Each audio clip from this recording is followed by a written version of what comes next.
machache sana sana, yani muda imeyoyoma.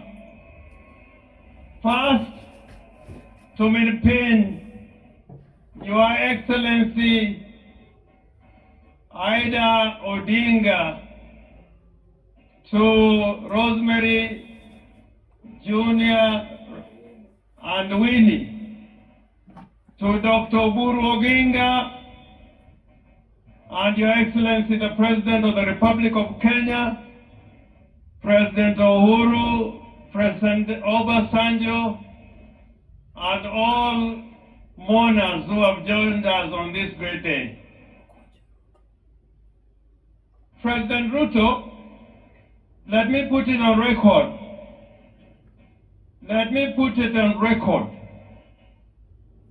that many years ago in Bondo, in Nyamira, when we had requested the government of the day to give Jaramogi Oginga Odinga a state funeral,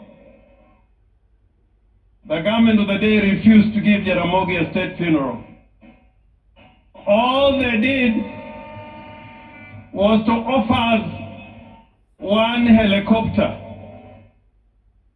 And we all said, if that is all you are going to give Jaramogi Oginga Odinga, we said no. And we'll take Jaramogi to his final resting place in Bondo. So I do not want to take it for granted that you have given Right Honorable Raila Amolo Odinga a state funeral. I do not want to take that for granted. Indeed, this is the first proper state funeral with military colors, with the participation of the military in the whole of Nyanza region.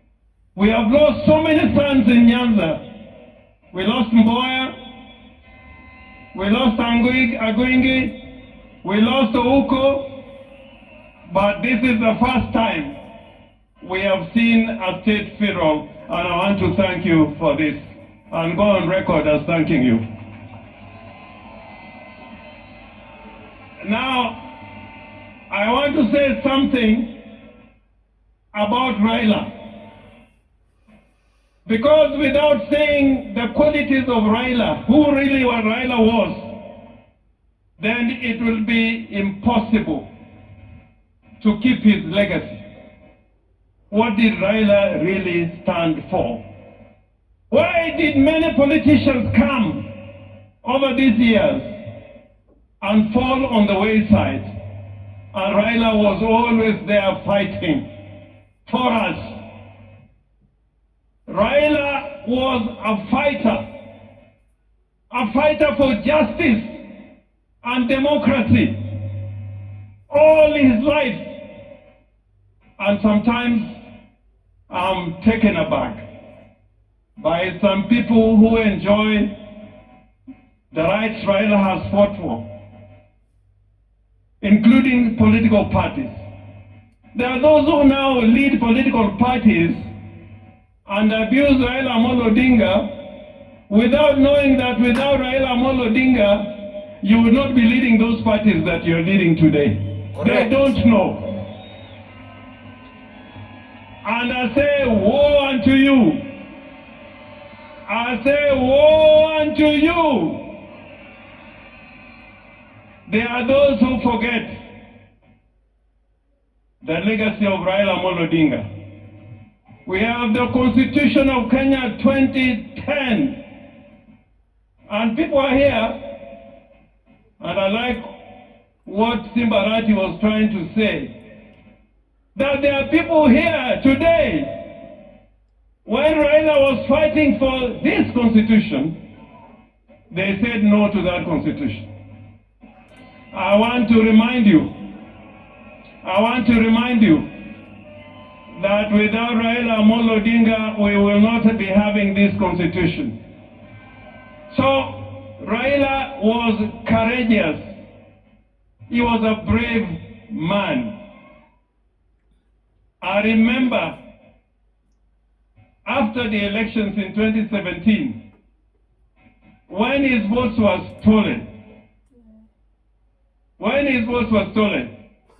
and we must continue to say that, when his votes were stolen,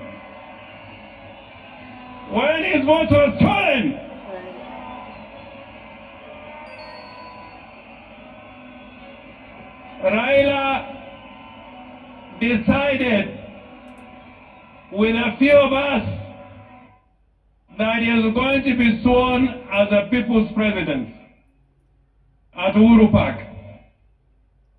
You know, that day is when I knew there are many people who wear trousers, but they should not be wearing those trousers.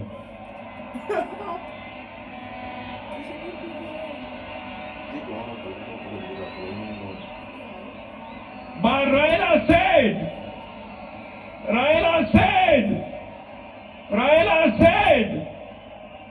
we are going to Uhuru Park and I'll be sworn as the people's president. Did Raila go or he did not go? Did Raila go Uhuru Park or he did not go? I remember many times when Raila has been tear gassed and was nearly killed.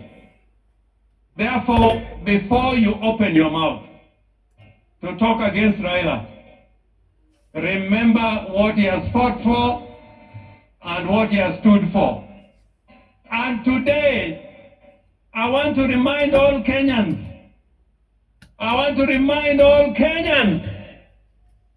that the legacy of Raila Amolo Odinga will not be kept by mere speech. Speechifying would not be enough. It is to make sure that the gains we have made will never be lost. You should never give any space for gains that Kenya has gained to be lost. That is the only way of keeping the true legacy of Raila Amolo Odinga. And President Ruto, I am confident that when you consider the agreement that you have between the party ODM and UDA, that both of you witnessed, that this will be fulfilled, because that will keep the legacy and spirit of Raila burning and burning and burning and burning.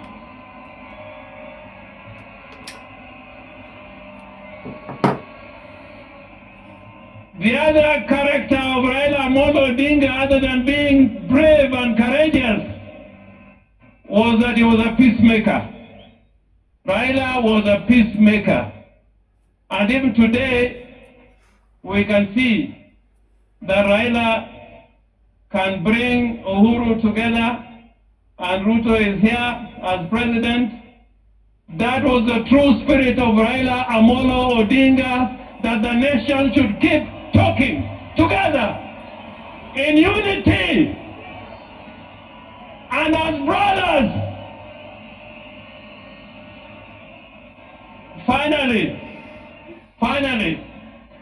Finally, I'm one of the people who believe that we must keep the party ODM. You must keep the party ODM. Remember the ideology of the party ODM. There's a huge delegation here, including the governor from Tororo, people from Kulu, my friend Olara Otunu, I think is also in the house. We welcome you. But Olara Otunu, during Pinuo, when His Excellency the President and President Museveni was here, he spoke in Luo. And I want, if you have anybody near you, to translate what I'm saying. Nicho no wangi kitwa.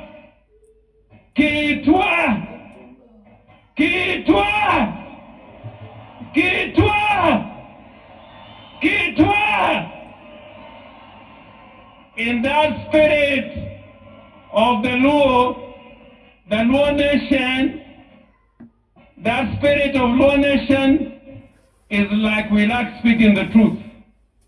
We like speaking the truth. We like living in peace with our brothers. We like inclusivity.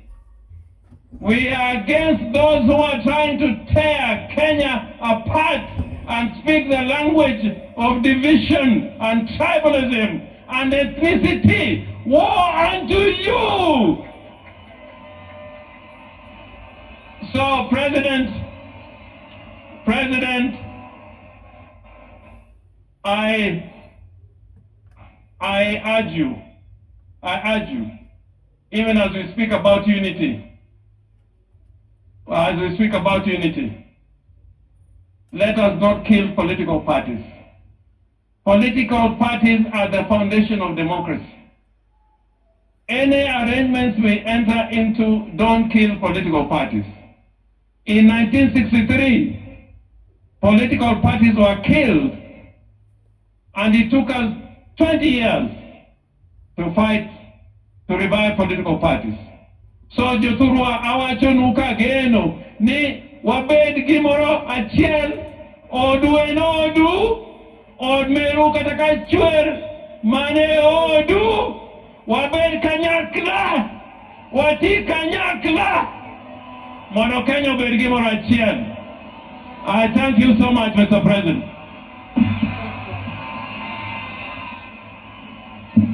All right, now